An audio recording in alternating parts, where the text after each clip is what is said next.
En onder de oorlog hebben men daar veel soldaten gestopt. Hè. Ja. En ja, dat was dan boven een plaat in die toren.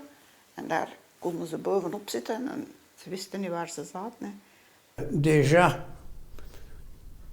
peut-être en 1938, j'ai visité la Maltrie comme gamin, mais pendant la guerre, pour trouver des cordonniers pour fabriquer des souliers, pour ramener des pommes de quelqu'un qu'on connaissait dans les environs, et tout ça, on faisait un peu du smokelage, comme on dit pendant la guerre, parce que pendant la guerre, la Maltrie a possédé 5 cochons,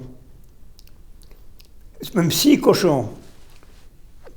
Les 5 enfants possédaient chacun un cochon, plus le contremaître.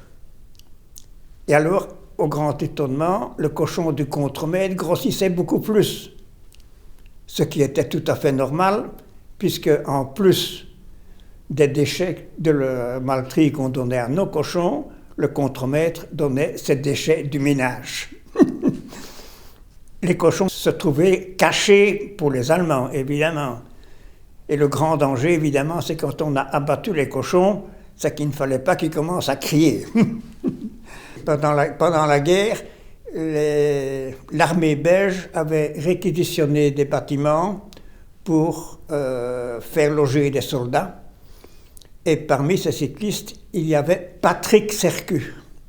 Patrick Sercu, qui a été un coureur champion du monde de sprint et qui a couru sur la route également. Il faisait partie des soldats qui se trouvaient ici à la Maltrie. En 1939 et début 1940, grossièrement, ce qui s'est passé, c'est que les Allemands ne voulaient pas qu'on emploie trop d'orge pour faire de la bière, étant donné que l'orge, c'est une nourriture pour le bétail et une nourriture pour l'homme. On a fait beaucoup de pain d'orge pendant la guerre.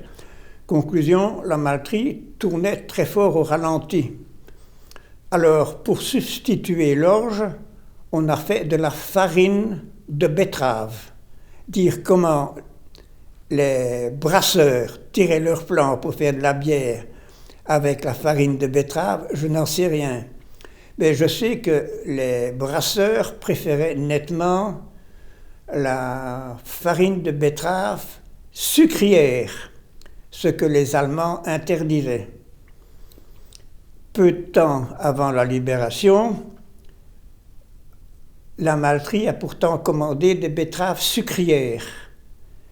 Et les Allemands s'en sont aperçus 1 mois ou 15 jours avant la libération. Mes oncles tremblaient de frousse, de peur d'être arrêtés. Heureusement, ils n'ont pas été arrêtés et la libération s'est produite avant.